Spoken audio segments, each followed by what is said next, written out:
Something astonishing happened in the sky on May 1st, 2024. A sunspot, an ordinary dark patch on the sun, appeared on the sun's eastern edge. At first glance, it looked routine, but in only a few days it ballooned to a size 17 times larger than Earth. Scientists quickly named it Active Region 3664, though many just called it a monster. From there, all eyes turned skyward. It unleashed a torrent of solar flares and coronal mass ejections, CMEs, lighting Earth's sky with dazzling auroras in places that had never seen them before.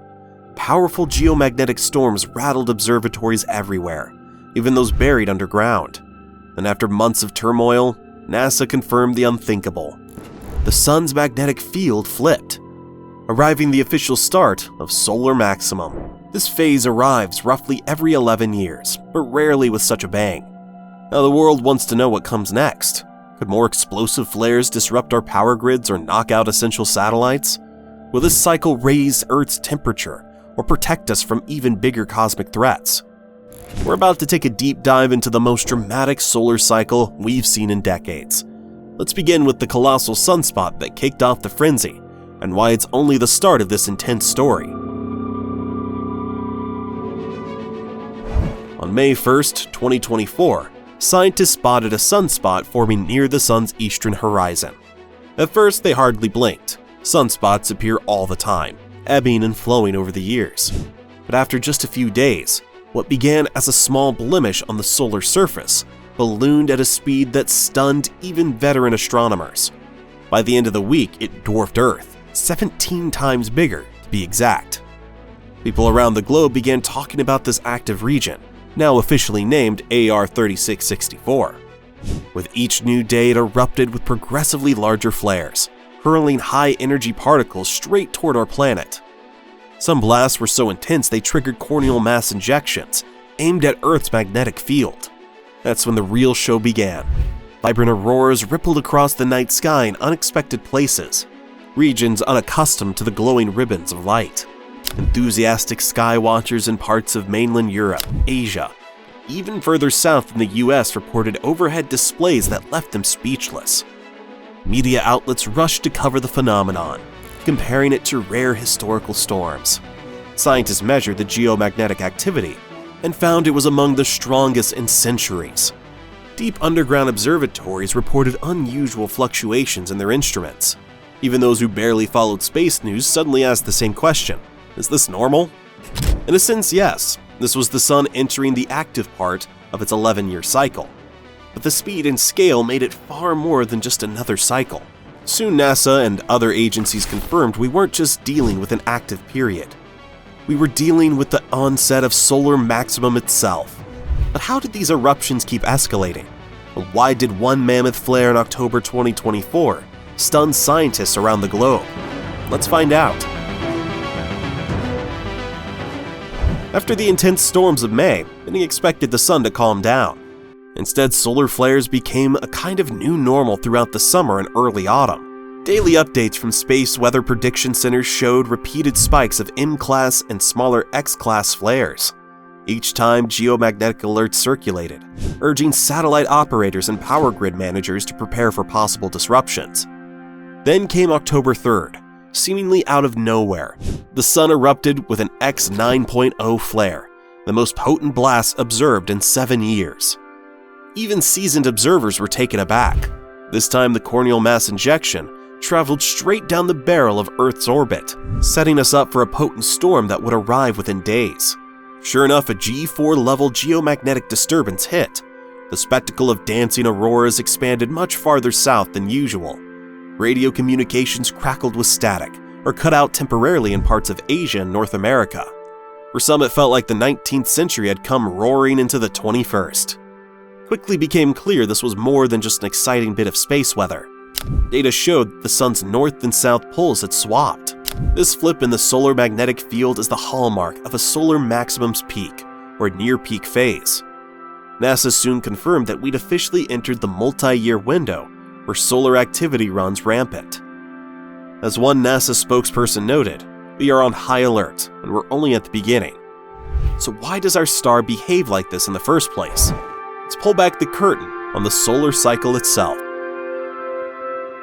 The sun may look like a constant glowing orb from our vantage point, but it's anything but steady.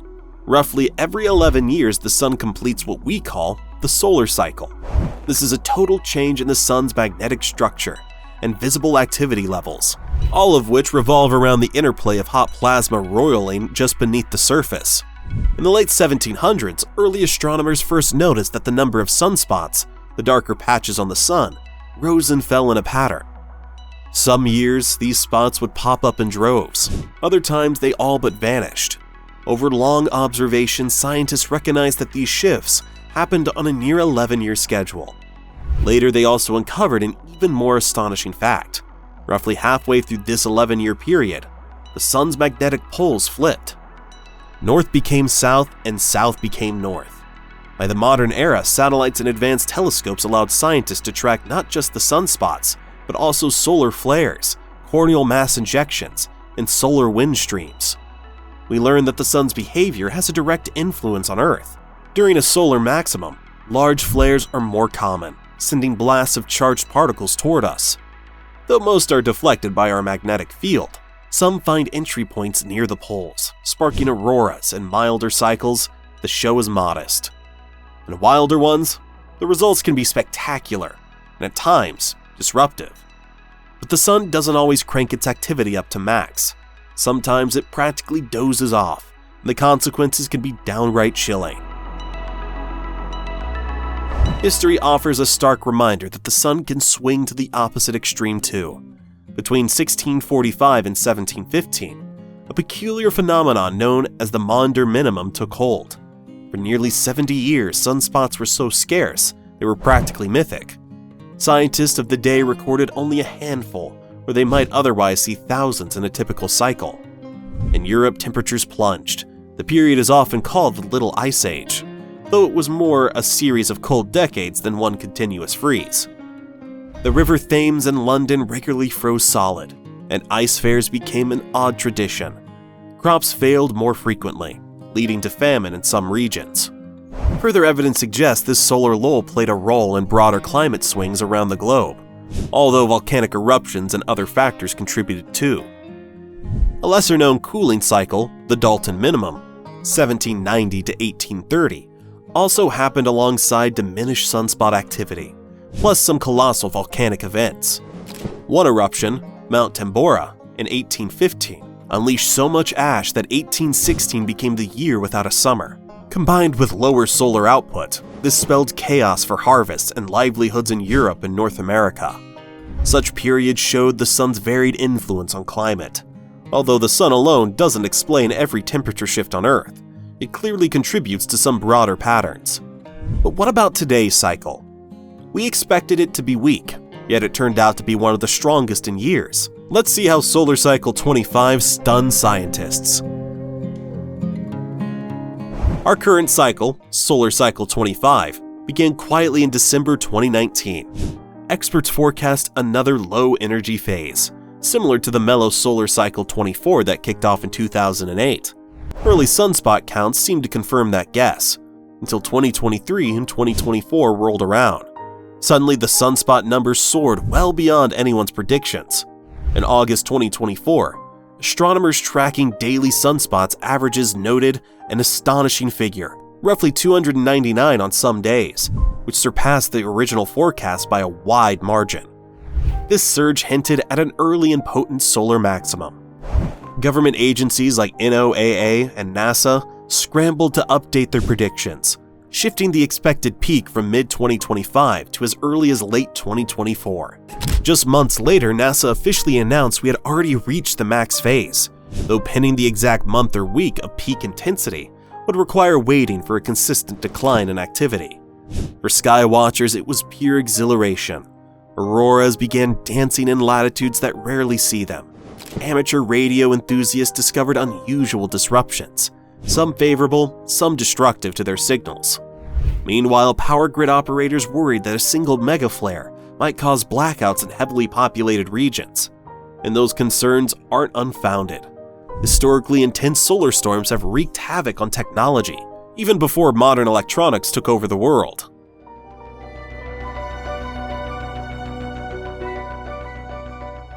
ask any space weather historian about the worst solar event on record, and they'll likely mention the Carrington event of 1859. British astronomer Richard Carrington observed a massive solar flare that triggered an extreme geomagnetic storm just hours later. Telegraph operators found their lines overloaded with electric current flowing through the Earth's field, to the point where sparks flew and papers caught fire. Some telegraph stations functioned without batteries, powered purely by the storm. Aurora displays lit the skies as far as the Caribbean, and in certain areas people could read newspapers by aurora light at night.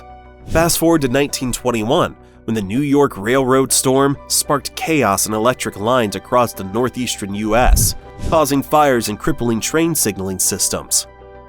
In 1972, a solar storm arrived between NASA's Apollo 16 and Apollo 17 missions, potentially endangering any astronauts who might have been exposed in space at that time. Even more bizarrely, that same event set off undersea mines off Vietnam's coast. So intense was the magnetic onslaught. Yet the most striking example for our modern age might be March 1989. A significant solar storm hammered Quebec's power grid, plunging some 6 million people into darkness for over 9 hours. Transformers malfunctioned, and authorities worldwide recognized just how vulnerable modern infrastructure could be. More recently, in 2022, another storm destroyed a cluster of newly launched Starlink satellites, revealing that even advanced technology remains susceptible to solar whims.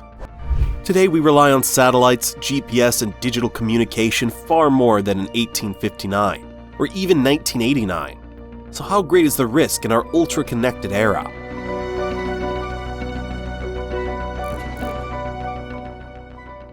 Modern life depends on technology in almost every corner of society. Our internet lines crisscross the seabed. GPS signals guide airplanes, ships, and even personal vehicles. Banks and financial markets rely on precise timestamps from satellites. Hospitals coordinate critical data and in many cases now employ telemedicine. All of that depends on stable power grids and robust telecommunications.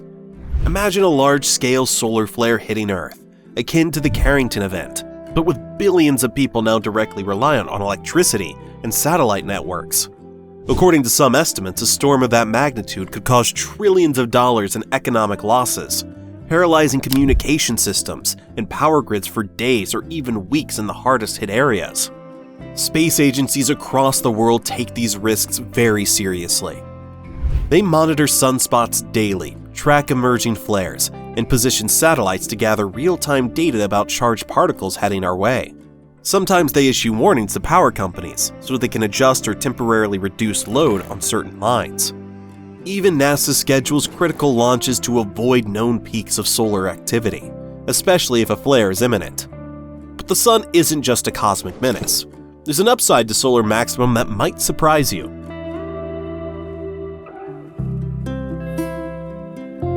It might sound contradictory, but high solar activity can also shield us from certain cosmic dangers. During solar maximum, the sun's overall magnetic field is especially potent. The stronger field extends into space, creating a barrier against some cosmic rays, the high-energy particles that come from distant supernovae or other cosmic sources. For satellites and astronauts, fewer cosmic rays mean reducing long-term radiation exposure to electronics and living tissue. In other words, the angry sun ironically becomes a sort of guardian against more distant hazards. That said, it's a trade-off. We see more flares and geomagnetic storms from our own star, yet fewer external cosmic bullets slip through. Some space programs can plan around solar flares with some accuracy. The cosmic ray exposure is more constant and unpredictable over the course of a mission. And while the sun can be protective, it also gives us one of the most captivating natural spectacles on Earth, the auroras. Let's explore how solar storms paint the night sky.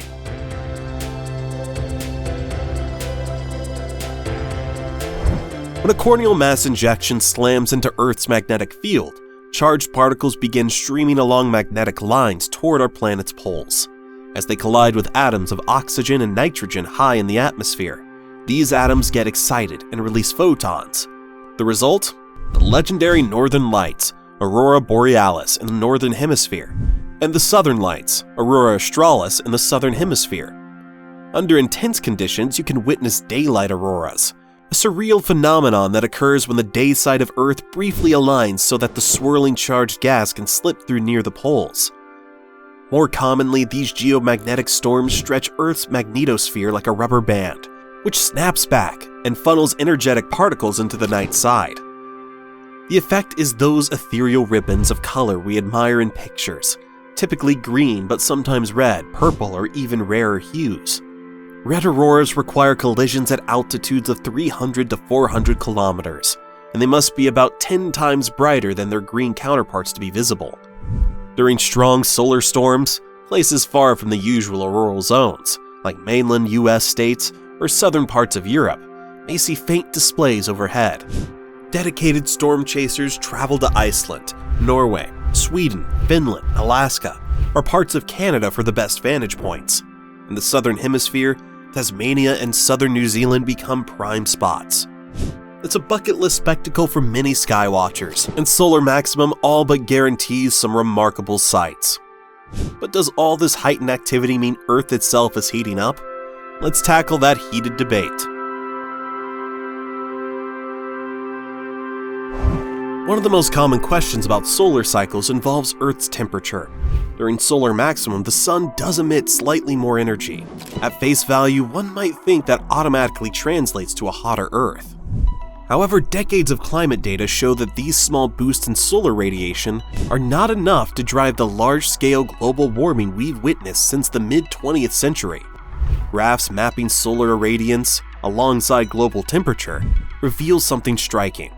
While the sun's output fluctuates in that 11-year pattern, global temperatures have continued trending upward overall, even during periods when solar activity was relatively subdued. Researchers generally attribute the bulk of modern warming to greenhouse gas emissions, rather than any direct solar influence. In short, the sun adds a minor fluctuation, but it does not account for the persistent rise in Earth's temperature. Still, solar maximums can trigger short-term weather shifts, potentially boosting cloud formation or altering atmospheric circulation in subtle ways. Scientists keep an eye on these interactions, especially with more advanced satellite data. Meanwhile, agencies like NASA remain cautious about launching missions during powerful solar storms, as these flares can bombard spacecraft with radiation, scramble electronics, and disrupt communications. Right now, we stand at the peak of one of the most surprising solar cycles in recent memory. Enormous sunspots, flares that roar without warning, and auroras stretching over unfamiliar skies remind us how small we are under the sun's vast power. For the next year or so, we'll remain in this tense but awe-inspiring chapter, expecting more severe geomagnetic storms, brilliant light displays, and fresh scientific discoveries. Yet there's more to this drama than potential blackouts or mesmerizing auroras.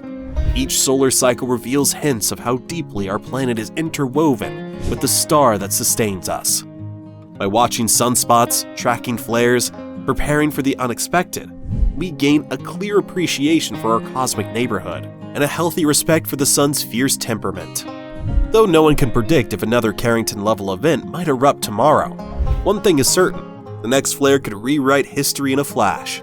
So keep your eyes on the skies, cherish the wonders of dancing auroras, and remember that we dwell in a universe where even our reliable sun can shock us at any moment.